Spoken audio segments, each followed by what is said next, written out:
إن الحمد لله نحمده ونستعينه ونستغفره ونعوذ بالله من شرور أنفسنا ومن سيئات أعمالنا من يهده الله فلا مضل له ومن يضلل فلا هادي له وأشهد أن لا إله إلا الله وحده لا شريك له وأشهد أن محمدا عبده ورسوله فأعوذ بالله من الشيطان الرجيم بسم الله الرحمن الرحيم يا أيها الذين آمنوا اتقوا الله حق تقاته ولا تموتن إلا وأنتم مسلمون يا أيها الناس اتقوا ربكم الذي خلقكم من نفس واحدة وخلق منها زوجها وبث منهما رجالا كثيرا ونساء واتقوا الله الذي تساءلون به والأرحام إن الله كان عليكم رقيبا يا أيها الذين آمنوا اتقوا الله وقولوا قولا سديدا يصلح لكم أعمالكم ويغفر لكم ذنوبكم ومن يطع الله ورسوله فقد فاز فوزا عظيما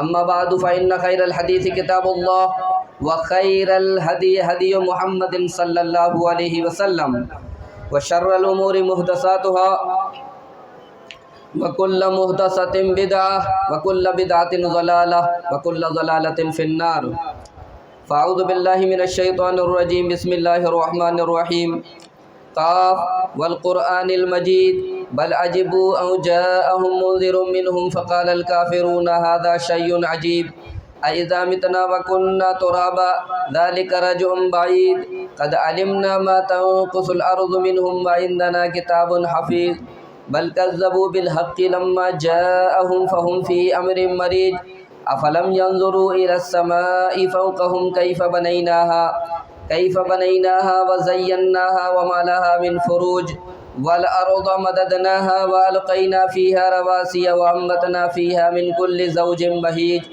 تبصرة وذكرى لكل عبد منيب ونزلنا من السماء ماء مباركا فأنبتنا به جنات وحب الحصيد والنخل باسقات لها طلع نضيد رزقا للعباد وأحيينا به بلدة ميتا كذلك الخروج كذبت قبلهم قوم نوح وأصحاب الرس وثمود وعاد وفرعون وإخوان لوط وأصحاب الأيكة وقوم تبة كل كذب الرسل فحق وعيد أفعينا بالخلق الأول بل هم في لبس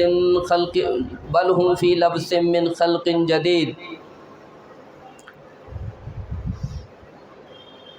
قال النبي صلى الله عليه وسلم من قام ليلة القدر ایمانا و احتسابا غفر له ما تقدم من ذنبی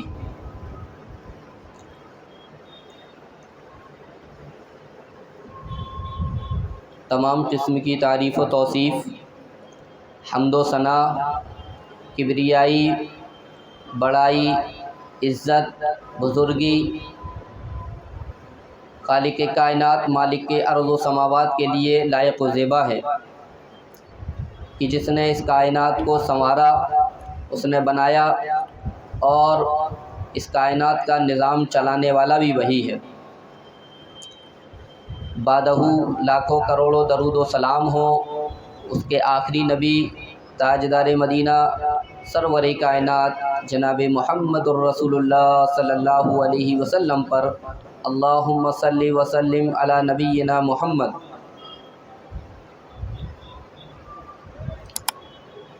حاضرین جمعہ، سب سے پہلے ہم اللہ رب العالمین کا اس بات پر بے حد شکر ادا کرتے ہیں کہ اس نے ہمیں رمضان المبارک کا یہ آخری عشرہ نصیب فرمایا۔ الحمدللہ اس مبارک اور آخری عشرے میں ہم قدم رکھ چکے ہیں اور اسی کے شب و روز میں آج ہم اس وقت سانس لے رہے ہیں۔ اس بات پر اللہ رب العالمین کا جتنا شکر ادا کیا جائے وہ کم ہے، کیونکہ یہ بڑا ہی بابرکت عشرہ ہے اور بڑی فضیلتوں اور عظمتوں والا یہ عشرہ ہے، آخری عشرہ، اور اس کی عظمت اور فضیلت اس لیے اور بڑھ جاتی ہے کہ اس آخری عشرے کے اندر ایک رات ہے جس کو ہم لیلۃ القدر کے نام سے جانتے ہیں، جو کہ 1000 مہینوں کی عبادت سے بھی زیادہ بڑھ کر ہے۔ اس لیے ہم اس مہینے کے اندر خوب عبادتیں کرتے ہیں، اللہ رب العالمین سے استغفار کرتے ہیں، اللہ رب العالمین کا ذکر و اذکار کرتے ہیں، راتوں میں قیام کرتے ہیں، قرآن مجید کی تلاوت کرتے ہیں، اور ہمیں ایسا کرنا بھی چاہیے۔ جتنا ہو سکے ہمیں اس میں محنت کرنی چاہیے، کوشش کرنی چاہیے۔ نیکیوں کا یہ ایک موقع ہے سنہری کہ جتنی نیکیاں ہم چاہیں، جتنی زیادہ سے زیادہ چاہیں جمع کریں۔ حضرت عائشہ رضی اللہ تعالی عنہ بیان کرتی ہیں کہ جب یہ عشرہ آتا تو اللہ کے نبی صلی اللہ علیہ وسلم اس عشرے کے اندر پوری رات جاگا کرتے تھے، اپنے اہل و عیال کو بھی آپ صلی اللہ علیہ وسلم جگایا کرتے تھے۔ اور حضرت عائشہ رضی اللہ تعالیٰ عنہ کہتی ہیں اللہ کے نبی صلی اللہ علیہ وسلم اس عشرے میں عبادت کے لیے کمر بستہ ہو جایا کرتے تھے۔ نیز حضرت عائشہ رضی اللہ تعالیٰ عنہ یہ بھی فرماتی ہیں کہ آپ صلی اللہ علیہ وسلم اس آخری عشرے کے اندر جتنی محنت کیا کرتے تھے، جتنی کوشش کیا کرتے تھے، جتنی زیادہ عبادات کیا کرتے تھے، اور دوسرے دنوں میں آپ اتنی محنت اور اتنی کوشش اور اتنی عبادات نہیں کیا کرتے تھے جتنی محنت عبادت کرنے میں آپ اس مہینے میں اور اس عشرے میں کیا کرتے تھے۔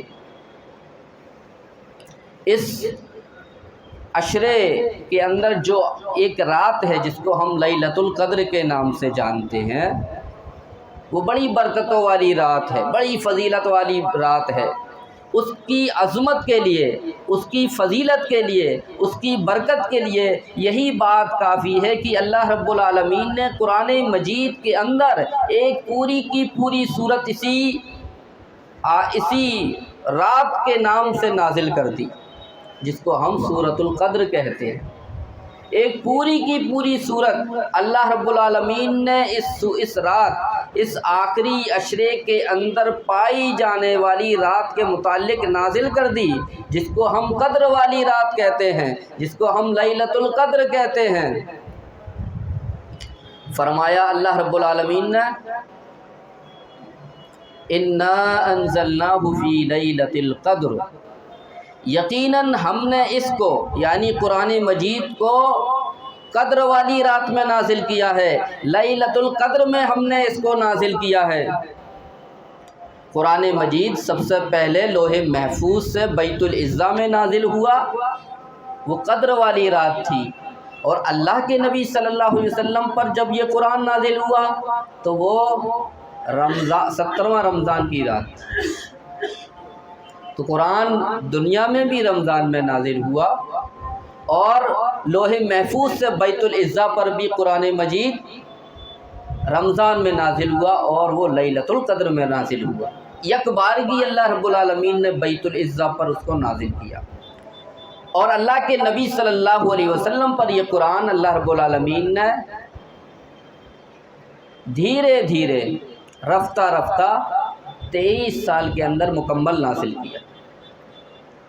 تو فرمایا انا انزلناہ فی لیلۃ القدر وما ادراک ما لیلۃ القدر، اے اللہ کے نبی آپ کو کیا معلوم لیلۃ القدر کیا ہے، یعنی اس کی عظمت کیا ہے، اس کا مقام کیا ہے، اس کا مرتبہ کیا ہے، اللہ رب العالمین نے اس کے اندر کتنا خیر رکھ دیا ہے، اس کے اندر کتنی بھلائی رکھ دی ہے، اس کی برکت کتنی ہے، آپ کو نہیں معلوم، اس کا علم اللہ ہی کو ہے۔ وما ادراک ما لیلۃ القدر، لیلۃ القدر خیر من الف شہر، لیلۃ القدر 1000 مہینوں کی رات سے بہتر ہے، 1000 مہینوں سے بہتر ہے۔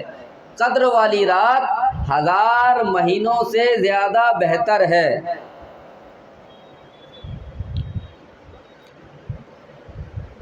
1000 مہینے 83 سال اور 4 مہینے بنتے ہیں۔ اگر ہم 1000 مہینے دیکھیں تو 83 سال بنتے ہیں اور اوپر 4 مہینے بنتے ہیں۔ اور یہ نہیں کہا اللہ تعالیٰ نے کہ یہ رات 83 سال 4 مہینے کے برابر ہے یا 1000 مہینے کے برابر ہے، بلکہ کیا کہا کہ اس سے بھی زیادہ بہتر ہے۔ اب کتنی بہتر ہے اللہ رب العالمین بہتر جانتا ہے، اسی لیے کہا وما ادراک ما لیلۃ القدر، آپ کو کیا پتہ لیلۃ القدر کیا ہے؟ پھر بتا دیا کہ 1000 مہینوں سے بھی زیادہ بہتر ہے۔ اب اللہ رب العالمین کے نزدیک اس کا مقام اور مرتبہ کیا ہے؟ اللہ ہی بہتر ہے۔ لیلۃ القدر خیر من الف شہر تنزل الملائکۃ والروح فیہا باذن ربہم من کل امر، ملائکہ کا نزول ہوتا ہے اور ساتھ میں جبرائیل امین کا نزول ہوتا ہے اس رات میں زمین پر، اللہ رب العالمین کے اذن سے، اللہ رب العالمین کے حکم سے۔ تمام معاملات کو وہ حل کرنے کے لیے آتے ہیں، تمام معاملات کو وہ انجام دینے کے لیے آتے ہیں۔ اللہ رب العالمین کی جانب سے حضرت جبرائیل علیہ السلام چند ملائکہ یا ملائکہ کی معیت میں ملائکہ کو ساتھ لے کر زمین پر اترتے ہیں، اور جو اس سال معاملات طے پائے جانے والے ہوتے ہیں ان کو وہ انجام دینے کے لیے آتے ہیں حضرت جبرائیل علیہ السلام۔ اور حدیث میں یہ بھی آتا ہے کہ وہ جب اس رات میں آتے ہیں تو وہ لوگوں کو کھڑے ہوئے یا بیٹھے ہوئے عبادت میں دیکھتے ہیں، قیام کرتے ہوئے دیکھتے ہیں، ذکر و اذکار کرتے ہوئے دیکھتے ہیں، تو ان لوگوں کے لیے حضرت جبرائیل علیہ السلام اور ملائکہ دعائے رحمت کرتے ہیں، ان کے لیے رحمت کی دعا کرتے ہیں۔ یہ بہت بڑی بات ہے کہ ملائکہ آئیں اور ان مومنین کے لیے، ان متقین کے لیے، ان عبادت گزاروں کے لیے، اللہ رب العالمین کے ان برگزیدہ بندوں کے لیے دعائے رحمت کریں۔ ملائکہ اور فرشتے آئیں اور بندوں کے لیے رحمت کی دعا کریں۔ تنزل الملائکۃ والروح فیہا باذن ربہم من کل امر سلام ہی حتی مطلع الفجر، سلامتی والی رات ہوتی ہے یہ طلوع فجر تک کے لیے، فجر کے طلوع ہونے تک یہ رات سلامتی والی ہوتی ہے۔ ایک تو مومنین کے لیے یہ سلامتی والی ہوتی ہے، جو متقین ہیں، جو پرہیزگار ہیں، جو عبادت گزار ہیں، ان کے لیے امن و سکون والی یہ رات ہوتی ہے۔ یہ ایک مطلب یہ ہے کہ ملائکہ ایک دوسرے کو سلام کرتے ہیں، اور ایک مطلب یہ بھی بیان کیا گیا ہے، مفسرین نے بیان کیا کہ ملائکہ فرشتے جو نزول کرتے ہیں وہ اہل ایمان کو زمین پر سلام بھیجتے ہیں، سلام کرتے ہیں۔ تو یہ رات بڑی بابرکت رات ہے، بڑی مبارک رات ہے، بڑی رحمتوں والی اور برکتوں والی رات ہے۔ اس رات کے لیے کوشش کرنے والوں کو کوشش ضرور کرنی چاہیے۔ اللہ کے نبی صلی اللہ علیہ وسلم نے فرمایا، جو کوئی اس رات کے اندر لیلۃ القدر کے اندر من قام لیلۃ القدر ایمانا و احتسابا غفر له ما تقدم من ذنبی، لیلۃ القدر کے اندر جو قیام کرتا ہے، قدر والی رات کے اندر جو قیام کرتا ہے ایمان رکھتے ہوئے، ایمان کی حالت میں اور ثواب کی امید کرتے ہوئے، تو اس کے پچھلے تمام گناہ اللہ رب العالمین معاف کر دیتا ہے، اس کے تمام گناہ پچھلے معاف کر دیے جاتے ہیں۔ اس رات میں قیام کرنے کی وجہ سے، اس رات میں عبادت کرنے کی وجہ سے، اس رات کو اللہ کا ذکر، اس رات میں اللہ کا ذکر کرنے کی وجہ سے تمام اس کے گناہ معاف کر دیے جاتے ہیں۔ بڑی برکت والی رات ہے۔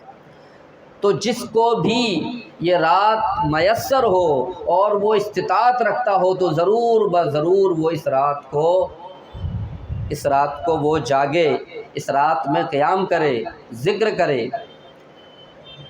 احادیث کے اندر اس رات کے متعلق جو باتیں آتی ہیں اس کا خلاصہ یہ ہے کہ تمام راتوں میں 10 کی 10 راتوں میں انسان زیادہ سے زیادہ جاگے تو وہ یہ رات اس کو حاصل ہو جائے گی۔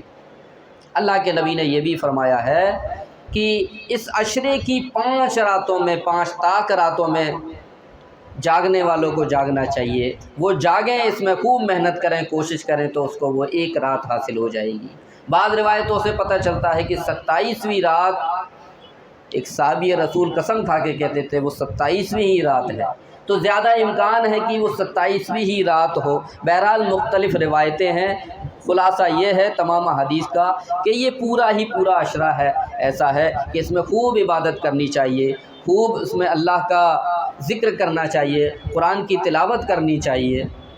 حضرت عائشہ رضی اللہ تعالی عنہا نے اللہ کے نبی صلی اللہ علیہ وسلم سے دریافت کیا، معلوم کیا، پوچھا کہ اگر میں یہ رات پا لوں تو اس رات کو میں کیا پڑھوں؟ اللہ کے نبی صلی اللہ علیہ وسلم نے فرمایا پڑھو اللہم انک عفو تحب العفو فاعف عنی، کہ اللہ بے شک تو معاف کرنے والا ہے اور معافی کو پسند کرتا ہے، پس تو مجھے معاف کر دے۔ یہ دعا کرو۔ اللہ کے نبی صلی اللہ علیہ وسلم نے معافی کے لیے کہا، دعا مانگنے کے لیے کہا کہ معافی طلب کرو اس رات میں۔ اور حضرت عائشہ نے سوال کیا کہ کیا پوچھیں؟ آپ نے یہ نہیں کہا کہ اس رات میں آپ اولاد مانگ لو، آپ اس رات میں مال و دولت مانگ لو، آپ اس رات میں صحت و تندرستی مانگ لو، آپ اس رات میں اپنے مال میں، اپنی تجارت میں برکت کی دعا کر لو۔ آپ نے یہ نہیں فرمایا، آپ نے کیا فرمایا کہ آپ اللہ سے معافی مانگ لو۔ یہ بہت بڑی چیز ہے، یہ دعا بہت مختصر ہے، بڑی جامع ہے، بڑی پیاری دعا ہے، لیکن یہ غور کرنے کی بات ہے ہمارے لیے، اس میں عبرت ہے کہ اللہ کے نبی صلی اللہ علیہ وسلم نے دنیاوی چیزیں مانگنے کے لیے نہیں کہا۔ عام طور سے ہم دعاؤں میں دنیا کی چیزیں مانگتے ہیں، اللہ تعالیٰ ہمیں صحت و تندرستی دے، ہمیں آل و اولاد دے، ہمیں اللہ رب العالمین ہمارے تجارت میں برکت دے، ہے نا، ہمیں اچھا مکان دے، ہمیں روپیہ پیسہ دے، مال و دولت دے۔ عام طور سے ہم یہی دعائیں مانگتے ہیں، لیکن اللہ کے نبی صلی اللہ علیہ وسلم نے کیا کہا؟ کہو اللہم انک عفو، اے اللہ تعالیٰ تو معاف کرنے والا ہے اور تو تحب العفو، معافی کو پسند کرتا ہے، فاعف عنی، اے میرے رب تو مجھے معاف کر دے۔ تو معافی مانگیے، جہنم سے آزادی مانگیے، جنت میں دخول مانگیے، جنت کا داخلہ مانگیے، اور قبر کے عذاب سے نجات مانگیے۔ یہ مانگنے کی چیزیں ہیں۔ دوسری چیزیں اللہ رب العالمین دے دیتا ہے جتنی بندے کو ضرورت ہوتی ہے۔ ربنا آتنا فی الدنیا حسنۃ وفی الآخرۃ حسنۃ وقنا عذاب النار، یہ دعا مانگ لیجئے، سب کچھ آ جائے گا۔ تو بہرحال شب قدر کے اندر یہ تمام چیزیں ہیں، یعنی قرآن مجید کی تلاوت کیجیے، قیام کیجیے، اس دعا کا کثرت سے ورد کیجیے۔ ایک چیز اور، جب ہم یہ دعا عبادتیں کریں، جب ہم یہ نیک اعمال کریں تو اس کے اندر ریاکاری کو اپنے سے بہت دور رکھیے۔ یہ ریاکاری ایک ایسی چیز ہے کہ دھیرے سے آ جاتی ہے اور ہمیں پتہ بھی نہیں چلتا، اور ریاکاری، دکھاوا، یہ اعمال کو برباد کر دینے والی چیزیں ہیں۔ اگر یہ چیزیں بندے کے اندر آ گئی تو اس کے تمام اعمال برباد ہو جائیں گے، اور یہ نیکوکار لوگوں کے اندر ہی یہ چیز زیادہ آتی ہے، برے لوگوں کے اندر ریاکاری نہیں آتی ہے۔ ریاکاری کس چیز کے اندر آتی ہے؟ نیک اعمال کے اندر، نیک کاموں کے اندر۔ اور جو لوگ نیک کام کرتے ہیں، جو لوگ نیک اعمال کرتے ہیں، انہی کے اندر یہ چیز آتی ہے۔ اس لیے نیکوکار لوگ جو ہوتے ہیں، نیک کار لوگ ہوتے ہیں، ان کے اندر ریاکاری آتی ہے اور ان کے سارے اعمال برباد ہو جاتے ہیں۔ عام طور سے بعض لوگوں کا یہ طریقہ کار ہوتا ہے، وہ لوگوں کے سامنے ذکر کرتے ہیں الحمدللہ پوری تراویح پڑھی، الحمدللہ پورے روزے رکھے، الحمدللہ 4 قرآن پڑھ دیے میں نے، کیا ضرورت ہے بتانے کی؟ ایک سوال کھڑا ہوتا ہے، کہیں آپ کے اندر ریاکاری تو نہیں؟ آپ واہواہی تو نہیں چاہتے ہیں؟ آپ لوگوں کے اندر اناؤنسمنٹ تو نہیں کر رہے ہیں کہ میں نے پوری تراویح پڑھی تھی، میں نے پورے روزے رکھے تھے، میں نے 4 قرآن پڑھے تھے، میں نے 5 قرآن پڑھے تھے، ساری راتیں میں نے جاگی تھی، صدقہ خیرات بہت کیا تھا؟ تو اس چیز سے اپنے اعمال کو پاک کیجئے، صاف کیجئے۔ آپ نے جتنی محنتیں کی ہیں، جتنی مشقتیں کی ہیں، سب اللہ کے لیے کی ہیں، دوسروں کے لیے نہیں کی ہیں۔ کہیں ایسا نہ ہو کہ ریاکاری آ جائے، دکھاوا آ جائے، آپ لوگوں کے سامنے بیان کرنے لگ جائیں اور اللہ رب العالمین آپ کے سارے اعمال برباد کر دے۔ اگر آپ 90% اعمال، کوئی بھی عمل اللہ کے لیے کرتے ہیں اور 10% آپ کے اندر ریاکاری ہے، دکھاوا ہے، آپ لوگوں کے لیے کرتے ہیں، اللہ رب العالمین اس 90% کو بھی قبول نہیں کرے گا۔ اسی طرح جو کچھ اللہ رب العالمین نے ہمیں نیک اعمال کرنے کی توفیق دی ہے، ہم نیک اعمال کریں اور اللہ رب العالمین سے یہ ضرور دعا کریں، اللہ رب العالمین اس ماہ مبارک میں ہم سے جو بھی ٹوٹی پھوٹی دعائیں ہوئی، عبادتیں ہوئی ہیں، ان کو قبول فرما لیں۔ اپنے اعمال کی قبولیت کے لیے دعائیں ضرور ضرور کیجئے، کیونکہ ہمارے اعمال اتنے اچھے نہیں ہیں، یہ تو اللہ رب العالمین کی شان ہے، اس کا فضل و کرم ہے، احسان ہے کہ وہ قبول کر لے۔ تو اس لیے اپنے اعمال کی قبولیت کے لیے اللہ سے دعا کیجیے۔ ایک اور حدیث بیان کر کے بات ختم کرتا ہوں۔ اللہ کے نبی صلی اللہ علیہ وسلم نے اپنے صحابہ کرام سے کہا کہ یہ مہینہ تمہارے درمیان آ چکا ہے، اس مہینے کے اندر ایک رات ایسی ہے کہ بڑی برکتوں والی ہے، 1000 مہینوں سے بھی زیادہ یہ رات افضل اور بہتر ہے۔